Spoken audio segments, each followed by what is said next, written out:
3 hours before my brother's wedding, my phone buzzed. Unknown number. 5 words that hollowed my stomach. Don't go. Check your husband's garage. I almost laughed. Almost. But my hands were already shaking when I grabbed the keys. I told myself it was nothing, a prank, but I knew the truth before I turned the handle. The garage door groaned open, and there it was, a suitcase. Not mine, not his. A woman's red silk dress draped over the edge like a wound. On top, a gift-wrapped box with my husband's handwriting. The tag read, "For S." And suddenly, I knew exactly who S was. Backstory setup. Sam, my best friend since high school. The girl who sat in the front row of our wedding. The one who cried during my vows and swore she'd never seen a love like ours. When I met Daniel, I thought I'd won the universe. He was attentive, ambitious, with that dangerous charm that made people lean in. Sam leaned in the most.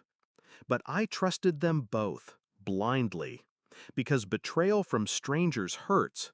Betrayal from the people you'd take a bullet for, that kills you slowly. Discovery of betrayal. It started small.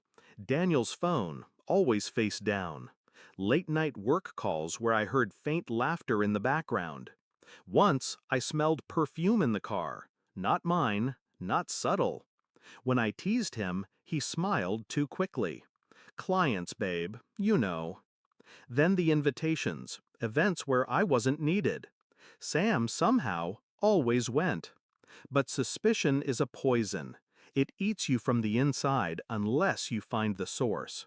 And that message? That was the needle straight to my heart. Shift in mindset. Strategic planning begins. I didn't confront him, not yet. Emotion is a weapon, but only when you control the blade. I took pictures of the suitcase, of the dress, of the tag with his handwriting. Then I called my lawyer, and my banker, and my brother's fiancé. 3 days later, I had everything I needed. Bank transfers to a private account in his name.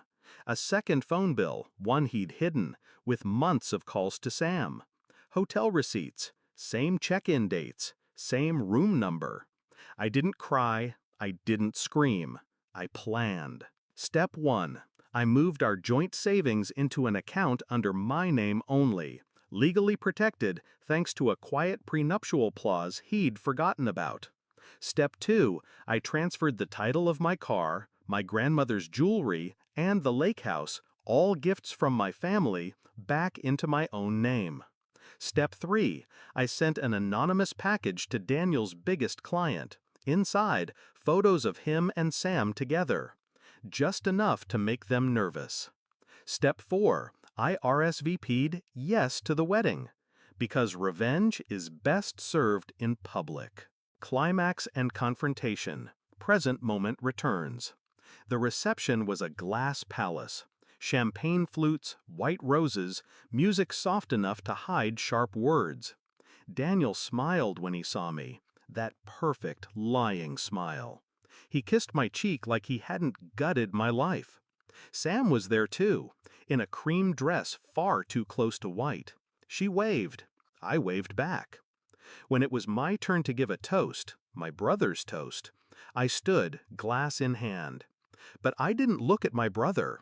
I looked at Daniel. I want to talk about loyalty, I began. The room stilled. Loyalty, I said slowly, is loving someone enough to protect them even when it costs you everything. And betrayal is what happens when someone mistakes your trust for weakness. I pulled the phone from my clutch. One click, the projector lit up behind me. The first photo appeared. Daniel's hand on Sam's thigh. Gasps. Another. The suitcase. The dress. The gift tag. Silence. Daniel's face drained. Sam's lips parted, but no sound came. I didn't shout. I didn't cry. I just said, I wish you both the best in explaining this to everyone who matters to you. I set the mic down and walked out. By the time Daniel stumbled out into the parking lot, I was gone. By the time he called, his accounts were empty, his reputation bleeding out through the phones of every guest. I didn't answer.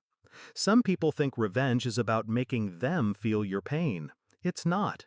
It's about showing them you can smile while you burn their world to the ground. And as I drove away, dress shimmering under the dashboard lights, I realized I'd never felt lighter.